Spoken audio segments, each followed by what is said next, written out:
నాకు ఆడపిల్ల లేరురా శ్రవంతి అని ఊరికే నేను అనేదాన్ని. నాకు ఇష్టం శ్రవంతి, నువ్వు ఒంటరి బాయ్యతో అందరు పెడతావురా, నువ్వు నాకు ఒక్కరోజు కూర ఎవరంటే మీరు తింటారా ఆంటీ, మీ దగ్గరికి నేను వేసేంత దమ్మ నాకు అంటది.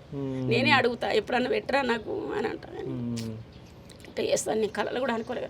అసలు మొన్న శవం వచ్చింది సార్ మా బస్తీకి, ఆ శవంతోనే కళ్ళలో కనబడుతుంది. వాడు ఎక్కడో చూసినా ఇడికి తీసుకొచ్చినా అని ఆలోచించుకుంటే నేను ఆరా తెచ్చుకుంటా అనుకుంటాను. ఈ డోర్ కొడతాను వాళ్ళ ఇంట్లో ఏమైనా చేసుకోవచ్చునా, పోరి ఏమైనా చేసుకోవచ్చునా అని ఆలోపన వస్తాను సార్. అదే పని అయిపోయింది.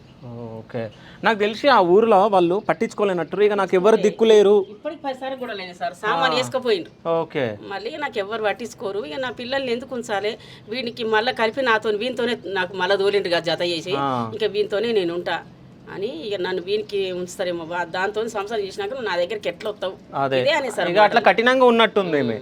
సో అంటే ఇప్పుడు ప్రవీణ్ని జైలుకి తీసుకెళ్ళారా, ఏమైంది అసలు?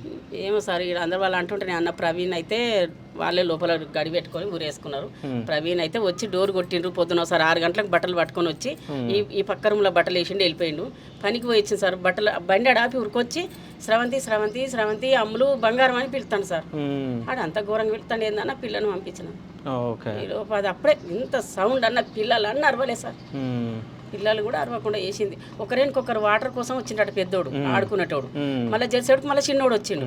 అరే నేను ఆడికి మందలిచ్చిన అప్పుడే కింద కూర్చున్నా సార్, మందలిచ్చిన ఒరే స్కూల్కి వెళ్ళరారా మీరు, మీ అన్నేటి హాస్టల్ కూడా అంటే పోతాం రేపు పోతాం హాస్టల్ దోలొస్తుంది అన్నాడు. అందరితో చెప్పి సార్ హాస్టల్ దోలొస్తా అని కూడా చెప్పిందంట నిన్న ముస్లిం ఆమెకు. ఓకే, సో మొత్తానికి అమ్మ చెప్పింది కదా, అంటే బంగారం లాంటి భవిష్యత్తు, అంటే పిల్లల భవిష్యత్తు కూడా ఆలోచించకుండా క్షణికావేశంతో ఆమె సూసైడ్ చేసుకొని, అంటే పిల్లలకు సూసైడ్ అంటే వాళ్ళకు ఊరేసి ఈమె ఊరేసుకొని చనిపోయిందని చెప్పేసి మనకి అంటే అమ్మ చెప్తుంటే అర్థమవుతా ఉంది. అంటే ఈమెను అంటే వీళ్ళు ఊరికి వెళ్ళినప్పుడు అక్కడ పంచాయతీ జరిగినప్పుడు సో అంటే ఊరి పెద్దలు కూడా పట్టించుకోకపోవడం, సో అంటే మళ్ళీ ఈయనతోటే నన్ను ఉండమని అంటారేమో.